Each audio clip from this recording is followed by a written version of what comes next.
Hello students, limit के इस last lecture में आपका स्वागत है। स्वागत तो करना पड़ेगा आप लोगों का, नहीं तो अभी तक हम लोगों ने लिमिट में 10 लेक्चर पढ़ा, जिसमें आपको बहुत ही बेसिक पॉइंट से लेकर जो मेंस और एडवांस से रिलेटेड टॉपिक्स थे वहां तक डिस्कस करवाया गया है। वैसे लास्ट लेक्चर में आपको एल ऑर्बिटल रूल के बारे में कुछ कंसेप्ट और उससे रिलेटेड कुछ प्रॉब्लम करवाया गया था, जो कि उम्मीद करते हैं आपको अच्छे से समझ में आया होगा। एल ऑर्बिटल बहुत ही शानदार कंसेप्ट है, जिसके हेल्प से लिमिट के कितने भी मुश्किल से मुश्किल क्वेश्चन को हम लोग बहुत ही जल्दी और आसान तरीके से सोल्व करते हैं। बस उसके लिए आपको डिफरेंशिएशन का थोड़ा बहुत नॉलेज होना जरूरी है। और आज के केस में हम लोग जो टॉपिक कवर करने वाले हैं वो है आपको बिल्ट इन लिमिट केस वाला। तो चलिए सबसे पहले हम हेडिंग दे देते हैं, built in limit case. Built in limit. अब बिल्ट इन लिमिट केस में जो सबसे ज्यादा जरूरी आपके लिए है वो क्या है, तो एक छोटा सा प्रॉपर्टी आपको ध्यान रखना पड़ेगा इसमें कि अगर मान लीजिए limit n tends to infinity है, n किसको टेंड कर रहा है, इंफिनिटी को, और a to the power n का आपको बोल दे कि वैल्यू फाइंड करो, ठीक है, a to the power n का वैल्यू यानी कि लिमिट फाइंड करो। तो डिपेंड करता है a पे। यहां अगर a का वैल्यू अगर ग्रेटर देन 1 है तो इसका वैल्यू इंफिनिटी हो जाएगा। a यानी कि मोड a यहां पे है, मॉडुलस ऑफ a। अगर मॉडुलस ऑफ a का वैल्यू 1 के बराबर है तो वैल्यू 1 हो जाएगा, और अगर मॉडुलस ऑफ a का वैल्यू लेस देन 1 है तो इसका वैल्यू 0 हो जाएगा। इसके बारे में आपको पहले भी बताया गया है, ठीक है। तो ये कंसेप्ट आपको ध्यान रखना पड़ेगा। अब चलिए इससे रिलेटेड हम लोग प्रॉब्लम स्टार्ट करते हैं। तो बच्चे सबसे पहला चीज, इस क्वेश्चन को सोल्व करने के लिए आपको डिफाइन करना पड़ेगा फंक्शन को। किसको डिफाइन करना पड़ेगा, फंक्शन को। यहां लिख लीजिए कि define function, define function f(x). लेकिन कहां पे डिफाइन करना पड़ेगा फंक्शन को, तो इन द नेबरहुड ऑफ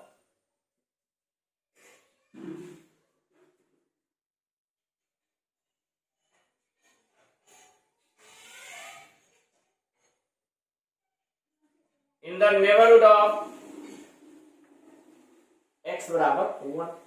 कहने का मतलब ये आपका f(x) है।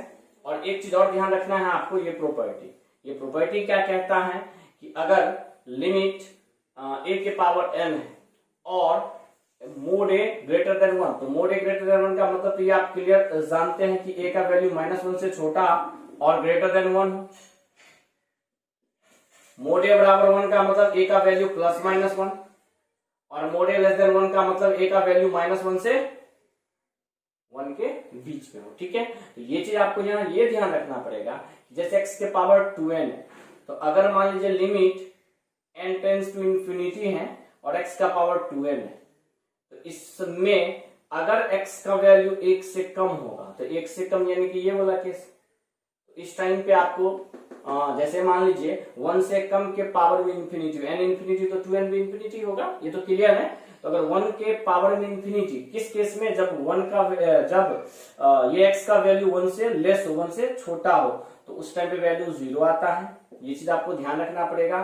और अगर यहीं पे x का वैल्यू ग्रेटर देन 1 हो तो ये एक से अधिक के लिए वैल्यू इंफिनिटी देता है। ये चीज आप अपना ध्यान रखिएगा, ठीक है, क्योंकि इसी का हमें अभी जरूरत पड़ने वाला है। बिल्ट इन लिमिट केस में इस फॉर्मूला का काफी यूज है, काफी इंपॉर्टेंस रखता है ये फॉर्मूला इस केस के लिए, इस टाइप के क्वेश्चन के लिए। फिर बोलोगे सर ये क्यों चेक किए, तो हमें यहाँ पे जो रिजल्ट चेक करना है, यहाँ पे जो हमें फंक्शन को डिफाइन करना है वो x बराबर 1 पे, इसका मतलब 1 से पहले और 1 के बाद हमें फंक्शन का मान चाहिए, वैल्यू चाहिए, तो वही चीज हम यहाँ पे देख रहे हैं। तो चलिए अब आ जाते हैं हम लोग क्वेश्चन पे, फंक्शन पे। ये जो हमारा f(x) बराबर है,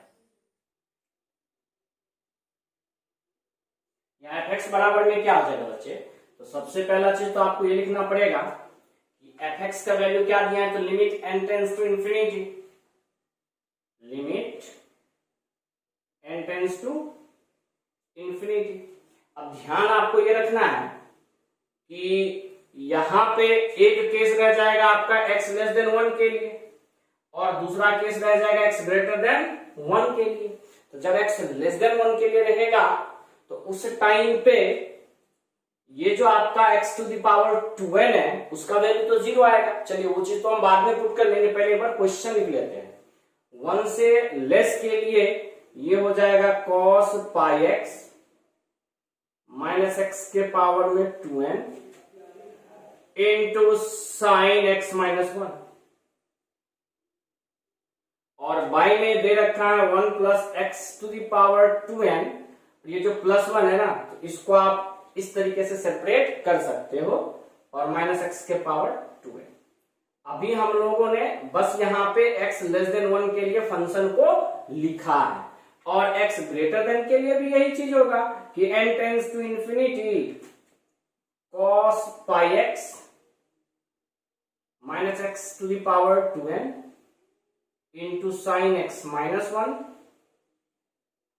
अपॉन में 1 plus x to the power 2n into x minus x to the power 2n और x ग्रेटर देन 1 के लिए। अब आपको ध्यान ये रखना है कि जब x का वैल्यू लेस देन 1 है तो उस टाइम पे x टू द पावर 12 का जो वैल्यू है, इस चीज को ध्यान में रखना है आपको। x टू द पावर 12 का वैल्यू क्या हो जाएगा, 0। क्या हो जाएगा, 0। जैसा कि लिमिट का वैल्यू पुट करने के बाद देख लीजिए क्या बच जाएगा। ये हो गया limit n tends to infinity, ये तो बस cos पाई x ही बचेगा फिलहाल। ये वैल्यू 0 दे देगा तो ये टोटल पार्ट क्या बन जाएगा आपका 0, तो माइनस 0। बाई में ये बचेगा 1, प्लस में 0 और माइनस में 0, तो वो लिखो या ना लिखो कोई फर्क नहीं पड़ता। तो ये बच गया आपका x लेस देन 1 के लिए। ध्यान से फिर से समझ लीजिए, जैसा कि हमने आपको बताया कि x to the power 12 limit n tends to infinity पे 0 मान दे रहा है, कब, जब x लेस देन 1 है। तो लेस देन 1 के लिए x to the power n की जगह पे हमने पुट कर दिया 0। दूसरा चीज आपको क्या ध्यान रखना है कि सर जब x ग्रेटर देन 1 है तो उस टाइम पे तो इंफिनिटी देता है, और इंफिनिटी अगर वैल्यू आए तो उस चीज के लिए आप क्या करिएगा, तो जिस चीज का वैल्यू इंफिनिटी है उसी चीज से न्यूमरेटर और डिनोमिनेटर यानी कि ऊपर में भी और नीचे में भी x to the power 2n से डिवाइड कर दीजिएगा। cos pi x to the power में x to the power 2n minus यहां पे जब x to the power 2n से डिवाइड कीजिएगा तो ये कैंसिल हो जाएगा, सिर्फ बचेगा sin x माइनस 1। और बाई में बच्चे जब x टू द पावर 12 से डिवाइड कीजिएगा तो यहां तो चलिए 1 के बाई में x टू द पावर 12 हो जाएगा, प्लस यहां पे सिर्फ x बचेगा और यहां पे सिर्फ माइनस 1 बचेगा। ये हो गया आपको x ग्रेटर देन 1 के लिए। ठीक है, अब हम लोग आगे बढ़ते हैं। ध्यान यहां आपको ये देना है कि अगर मान लीजिए x टू द पावर 12 है, इसका वैल्यू ग्रेटर देन 1 के लिए इंफिनिटी है, और किसी भी चीज के बाई में, किसी भी रियल नंबर के बाई में अगर इंफिनिटी हो तो वैल्यू 0, तो इस केस में आपका जो ये वाला वैल्यू है ये वैल्यू दे देगा 0 मान, फिर ये वाला जो वैल्यू है ये दे देगा 0 मान। तो आपका जो रेस्ट बच गया एफ एक्स वो देख लीजिए, तो एफ एक्स बराबर यहां तो सीधे बच गया cos पाई एक्स, किसके लिए, तो x लेस देन 1 के लिए। बाकी सब क्लियर। और यहां पे सिंपल बच गया आपको माइनस साइन एक्स माइनस 1। अब यहां पे बाई में आपका सीधे क्या हो जाएगा, तो x माइनस 1, इसके लिए तो x ग्रेटर देन 1 के लिए। यहां अब आपको ध्यान ये देना है कि limit value f x x tends to 1 पे निकालना है। तो सबसे पहले एफ एक्स बराबर 1 के लिए आप LHL निकाल लीजिए। LHL का मतलब limit x tends to 1 minus f x. यहां पे 1 से छोटा के लिए फंक्शन हम लोग क्या यूज करेंगे, तो cos पाई एक्स। cos पाई एक्स का मतलब हो गया कि x के जगह 1 रखेंगे तो cos पाई, और cos पाई का वैल्यू -1। फिर जस्ट बाद हम लोग RHL निकालेंगे जो कि लिमिट होगी x टेंस टू 1 प्लस के लिए। 1 प्लस के लिए यहाँ पे बच्चे आपका फंक्शन है साइन एक्स माइनस 1, माइनस आगे लगा हुआ है, और बाई में भी x माइनस 1 और x टेंस टू 1 प्लस। जैसे यहाँ पे x की जगह आप 1 दोगे तो ये साइन 0/0 यानी कि 0/0 के फॉर्म में आ रहा है, तो इसका डायरेक्ट माइनस तो कांस्टेंट बाहर, डायरेक्ट वैल्यू क्या हो जाएगा तो 1। तो चूंकि यहाँ पे LHL बराबर क्या हो गया RHL, जो कि है किसके बराबर तो 1 के बराबर। तो therefore limit fx x tends to 1 का जो मान हो जाएगा वो आपका डायरेक्ट -1 के बराबर हो जाएगा। तो यही है आपका बिल्ड इन लिमिट केस से रिलेटेड प्रॉब्लम। तो पहले आप इसको अच्छे से नोट कीजिए, इसके बाद हम लोग एक और problem build in limit case में करेंगे।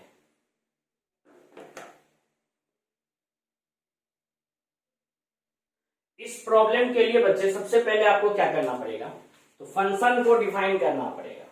तो डिफाइन फंक्शन fx कहां पे तो इन द नेबरहुड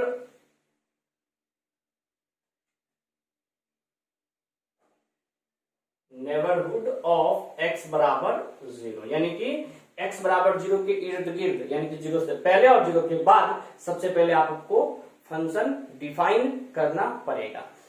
और उस फंक्शन को भी डिफाइन करने से पहले आप ये सीख लो कि अगर limit n tends to infinity रहे और यहां पे x प्लस 1 का होल पावर अगर n रहे तो इसका मान क्या होगा।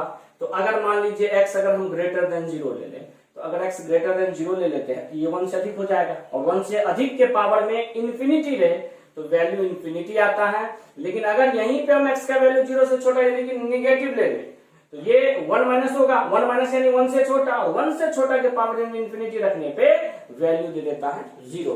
तो इस पॉइंट को आप ध्यान में रखते हुए फिर क्वेश्चन को क्या कीजिएगा तो सोल्व कीजिएगा। तो चलिए हम लोग फंक्शन को डिफाइन करते हैं। तो हमारा जो यहाँ फंक्शन fx हो जाएगा limit n tends to infinity 10 pi x square plus x plus 1 का पावर में n इंटू साइन एक्स, और बाई में आपका क्या है बच्चे तो x square plus x plus 1 का होल पावर है। ये केस है किसके लिए तो x लेस देन 0 के लिए। पहले तो एक बार फंक्शन लिख ही लेते हैं ताकि आपको दिक्कत ना हो। x लेस देन 0 के लिए और x ग्रेटर देन 0 के लिए हम पूरा का पूरा फंक्शन को ही यहाँ पे नोट कर दिए ताकि आपको कोई परेशानी ना हो अगले स्टेप में।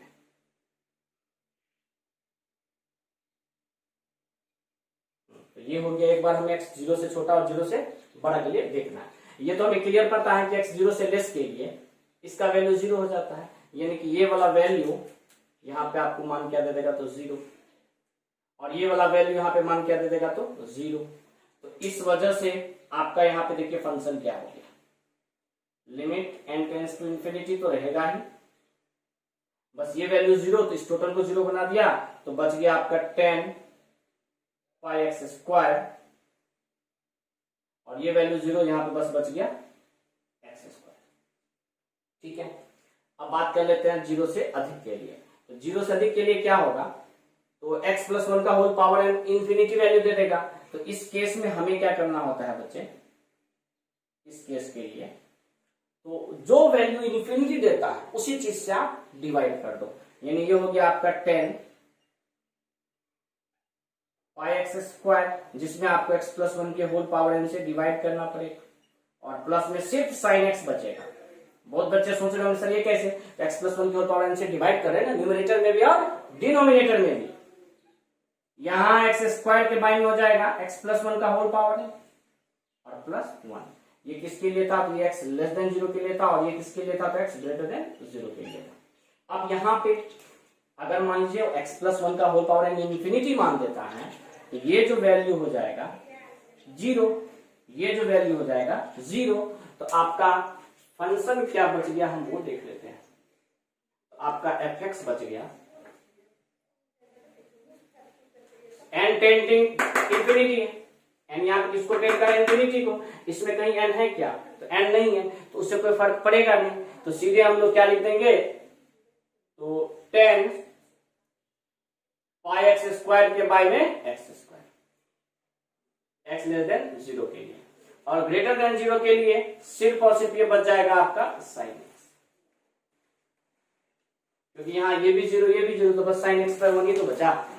अब एट एक्स बराबर 0 पे हमें फंक्शन का लिमिट निकालना है, तो सबसे पहले आप LHL निकालिए 0 पे, तो limit x tends to 0 minus, 0 minus के लिए कौन सा फंक्शन यहाँ यूज करना पड़ेगा, तो 10 पाई एक्स स्क्वायर के बाई में एक्स स्क्वायर 0 से छोटा के लिए फंक्शन है। अब आपको यहाँ पता है कि ये 10 0 बाई 0 के फॉर्म में है, तो इसको सोल्व करने के लिए बाई में हमें पाई से डिवाइड और पाई से मल्टीप्लाई करना पड़ेगा। डिवाइड करने पे ये वैल्यू आपको दे देगा 1, और ये वैल्यू तो डायरेक्ट पाई दे दिया, तो 1 इंटू पाई आपका आंसर यहाँ पे क्या हो गया, तो पाई हो गया। और वही चीज हम लोग RHL में जाएंगे, तो RHL में आपको 0 प्लस के लिए कौन सा फंक्शन, तो डायरेक्ट हो जाएगा आपका साइन एक्स, और साइन एक्स में एक्स के 0 प्लस यानी कि साइन 0 पुट करेंगे, तो साइन 0 का मान कितना आ गया, तो 0। तो क्या यहाँ पे LHL और RHL बराबर आया, तो नहीं, यहाँ पे LHL और RHL आपस में बराबर नहीं आया। तो therefore limit x tend into 0 fx का जो मान हो जाएगा वो हो जाएगा डज नॉट एग्जिस्ट। क्यों, क्योंकि RHL और RHL यहाँ पे सेम नहीं आया। इससे पहले वाले क्वेश्चन में दोनों सेम था, वैल्यू कितना आया, तो -1, इस वजह से उस फंक्शन का लिमिट 1 पे -1 हो गया था। लेकिन इस केस में LHL और RHL अगर सेम नहीं आया तो वैल्यू डज नॉट एग्जिस्ट हुआ। तो बिल्ड इन लिमिट केस में वैल्यू आ भी सकता और नहीं भी आ सकता, तो ये चीज आपको ध्यान रखना पड़ेगा, बस यही बिल्ड इन लिमिट केस है। इसके बाद हम लोग कुछ ज्योमेट्रिकल प्रॉब्लम इन लिमिट जो है उसको सोल्व करते हैं, लेकिन उससे पहले आप इसको अच्छे से नोट कीजिए। तो बच्चे ये आपका ज्योमेट्रिकल लिमिट से प्रॉब्लम है। चलिए सबसे पहले हम इस क्वेश्चन को अच्छे से पढ़ के आपको समझाते हैं कि क्वेश्चन में बोला क्या जा रहा है। तो सबसे पहला चीज बोला जा रहा है कि an arc P Q of a circle subtend और सेंट्रल एंगल थीटा एज सोन। कहने का मतलब फिगर आपको यहाँ पे दिया हुआ है क्वेश्चन में, लेकिन हम आपको फिगर समझा समझा के प्लॉट करेंगे, थोड़ा बहुत प्लॉट किया हुआ है। तो सबसे पहला चीज बोला आर्क, क्या है आर्क, तो पी क्यू, इसका मतलब ये हो गया पी और ये हो गया आपका क्यू, और ये वाला पोर्शन हो गया आपका आर्क। आर्क को हिंदी में हम लोग चाप बोलते हैं, और ये यहाँ पे एंगल बना रहा है थीटा। ठीक है, साइड में लिखिए ताकि आप कंफ्यूज ना हो। उसके बाद ये बोला let A theta be the area between the कोड पी क्यू, यानी कि यहाँ पे आपको पी क्यू कोड भी प्लॉट करना है। कोड को हम लोग हिंदी में बोलते हैं जीवा। वैसे भी ये डायग्राम आपको पहले ही 11th में कितनी बार बताया भी गया है। तो कोड हो गया P Q and arc P Q, यानी कि ये वाला एरिया आपको क्या दे रखा है बच्चे, तो ए थीटा, ये एरिया आपको दिया हुआ है, कितना दिया हुआ है, तो ए थीटा। क्लियर, आगे बढ़ते हैं। Let B theta be the area between the tangent lines P R and P Q. कहने का मतलब P और ये पॉइंट R मान लीजिए, ये PR एक टेंजेंट हुआ, एक QR ये टेंजेंट हुआ। ठीक है, टेंजेंट जानते हैं ना, स्पर्श रेखा। तो यहाँ पे PR एंड QR जो कि दो टेंजेंट है, एंड द आर्क PQ और ये आर्क PQ। कहने का मतलब ये वाला एरिया ये टोटल एरिया आपको क्या दे रखा है, तो B थीटा। ये टोटल एरिया आपको क्या दे रखा है, तो B थीटा दे रखा है ये टोटल, और ये वाला एरिया क्या दे रखा है, तो ए थीटा। क्लियर, और ये पॉइंट को हम लोग यहाँ पे O मान लेते हैं, और यही बोला जा रहा है कि आप लिमिट थीटा टेंड्स टू अगर 0 है तो a theta by B theta find करो। यानी कि लिमिट से ज्यादा ये ज्योमेट्रिकल टाइप प्रॉब्लम हो गया। अब यहाँ पे आपको ए थीटा सबसे पहले फाइंड करना है। तो ए थीटा बराबर, उस ए थीटा से भी पहले आपको कुछ और पॉइंट जो कि हम पहले प्रीवियस लेक्चर, कहने का मतलब 11th के ही लेक्चर में स्ट्रेट लाइन में आपको क्लियर किए हुए हैं कि अगर ये थीटा है तो ये दोनों इसको बाइसेक्ट करता है, ये हो जाएगा थीटा बाय 2, तो ये भी क्या हो जाएगा, थीटा बाय 2। ये 90 डिग्री एंगल बनाता है, ये सब बच्चे जानते हैं। और ये ओपी हो गया आपका रेडियस, ये भी हो गया आपका रेडियस। इस थीटा को यहाँ मिटाते हैं ताकि आप कंफ्यूज ना हो। अब जैसा कि हम आपको इन ट्रायंगल ओपीआर बात करें, इन ट्रायंगल ओपीआर आपसे अगर हम बात करें तो tan थीटा बाय 2, अगर ये एंगल है तो इसके सामने वाला पी आर हो जाएगा आपका पी का काम करेगा, और ये जो ओपी या पीओ लिखो ये रेडियस का काम करेगा। तो यहां से आपका पी आर का वैल्यू तो फाइंड ही करना है, ओपी तो रेडियस हो गया, तो इस वजह से पी आर का वैल्यू हो जाएगा R into tan theta by two, यानी कि यहां से लेके यहां तक जो लेंथ ऑफ टेंजेंट हो गया ये हो गया R tan theta by two. कोई दिक्कत नहीं। फिर आगे हम लोग ओ आर का भी बात कर लेते हैं। इन ट्रायंगल ओपीआर में ही अगर हम यहां से साइन थीटा बाई टू निकालें, साइन थीटा बाई टू, तो साइन थीटा बाई टू के लिए पी आर आपका हो गया, और बाई में एच यानी कि ओ आर रखना पड़ेगा। ठीक है, सही है ना। यहां से लेकिन एक और चीज आप यहां ध्यान दीजिएगा बच्चे कि हमें जरूरत पड़ेगा किस चीज का, तो एक हमें पी क्यू का जरूरत पड़ेगा। तो पी क्यू के लिए ऐसा करो, इस पॉइंट को कुछ और मान लो, पी है, क्यू है, आर है, इस पॉइंट को हम लोग एस मान लेते हैं। तो जिसका जरूरत पड़ेगा ना हम सिर्फ वही निकालते हैं। यहाँ बहुत ज्यादा चीज हम फाइंड करके करेंगे क्या, वैसे भी आपको पहले बता दिया गया है ये सारा चीज। आप पहले स्टैंडर्ड का टॉपिक निकालो, आपको सारा चीज मिल जाएगा। तो हम यहाँ पे ओपीएस में बात कर लेते हैं, इन ट्रायंगल ओपीएस। अगर यहाँ पे आपसे पूछा जाए यहाँ पे साइन थीटा बाई टू क्या होगा, इसके लिए पी का काम करेगा पीएस, और आर जो होगा यहाँ पे यानी कि रेडियस होगा ओपी, ये आपका यहाँ पे एच का काम करेगा। तो यहां से आपको पीएस का वैल्यू मिल गया R sine theta by two, और जितना पीएस का लेंथ होगा बच्चे उतना ही एस क्यू का भी लेंथ होगा। तो इस वजह से पी क्यू का जो यहाँ टोटल लेंथ हो गया, इसका क्या कर दो तो 2 गुना, ये हो जाएगा 2r sign theta by to. तो ये लेंथ मिल गया। अब हमको यहां से ओ आर का भी लेंथ चाहिए होगा। ठीक है, ओ आर का भी लेंथ चाहिए होगा। तो ओ आर के लिए आप क्या कर सकते हो, ओ आर के लिए टेन थीटा बाई टू हमें कॉस का यूज करना पड़ेगा। नो, देख लेते हैं। नहीं तो यहाँ क्या कर लो ना, बस इसी केस में आप एक और चीज फाइंड कर लो, कॉस थीटा बाई टू, बाद में देखा जाएगा।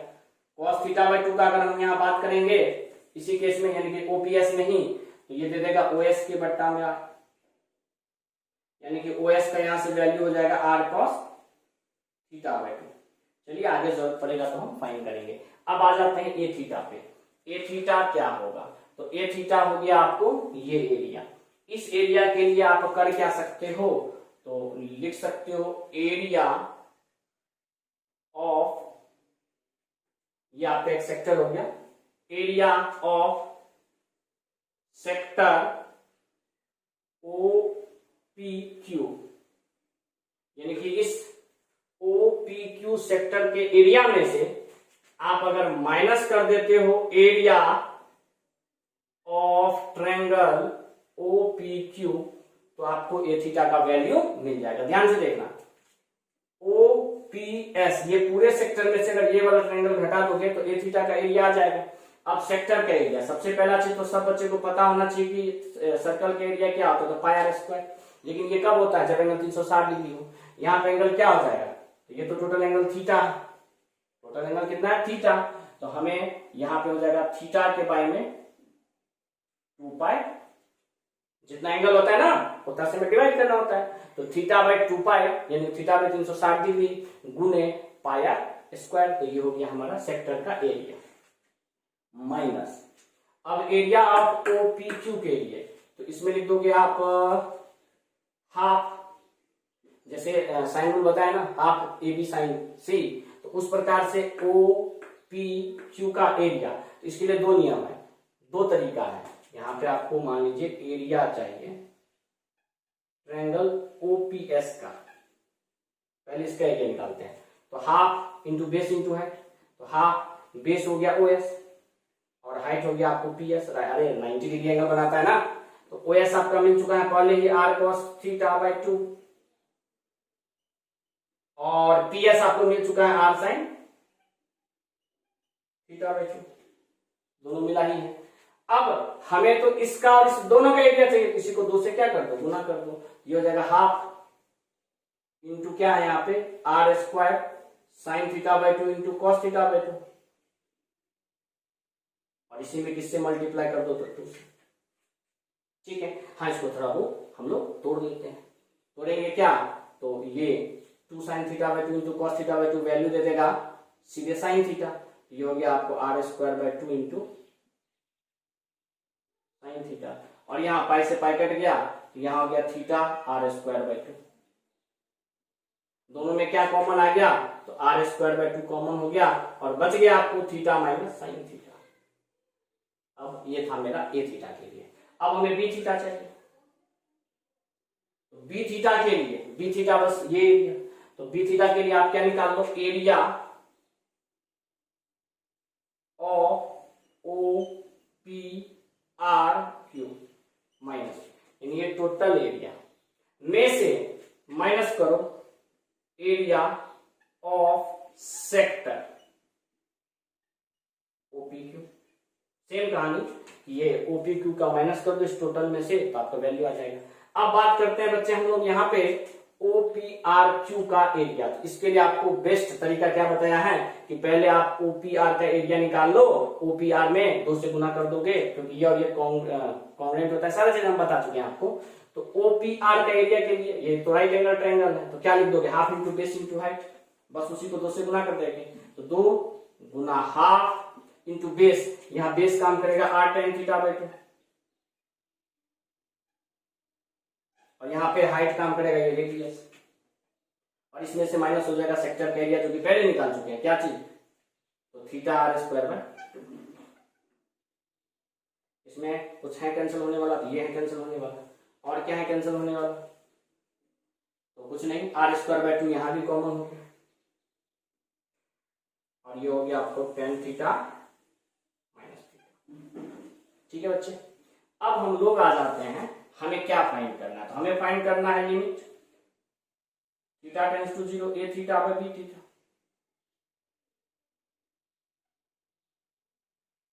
Limit theta tends to 0, A theta क्या दे रखा है, तो R square by 2 sine theta, sorry theta minus sine theta,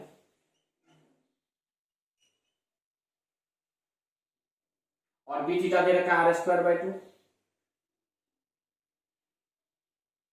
tan theta minus theta.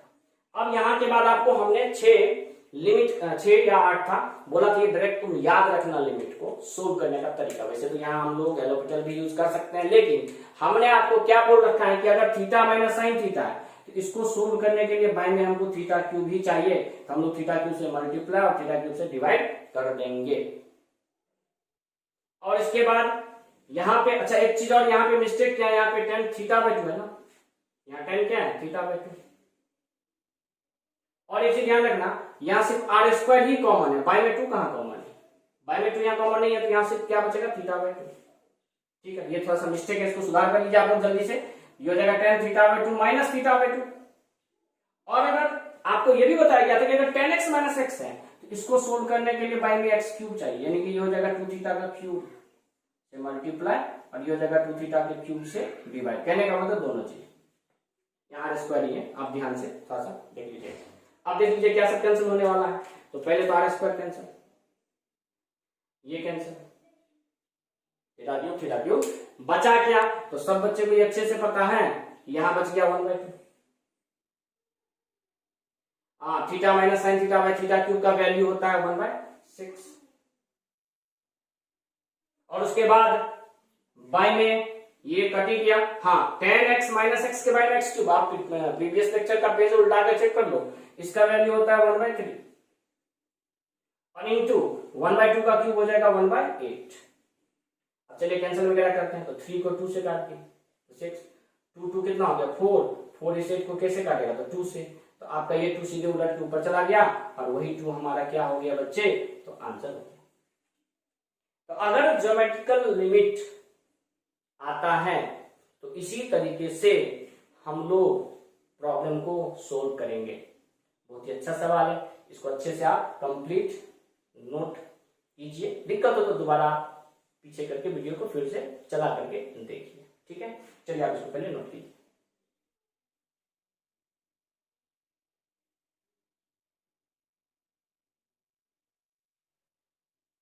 इसी प्रॉब्लम के साथ बच्चे आपका जो लिमिट चैप्टर है वो हम कंप्लीट करते हैं। लिमिट कुल यानी कि टोटल 11 लेक्चर हो गए। 10 लेक्चर तक आपको पहले अपलोड कर दिया गया था। ये 11वां लेक्चर है, ये लास्ट लेक्चर है आपका। इसके बाद जो हमारा नेक्स्ट टॉपिक होगा वो होगा continuity and differentiability. Continuity and differentiability में आपको लिमिट का काफी जरूरत पड़ेगा, तो आप इस चीज को लिमिट को एक बार रिवाइज कर लीजिएगा। और नेक्स्ट डे से हम लोग नया चैप्टर के साथ स्टार्ट करने वाले हैं, और वो चैप्टर आपका कौन सा हो गया? कंटिन्यूटी। ठीक है बच्चे, तो आज के लिए बस इतना ही। Thank you.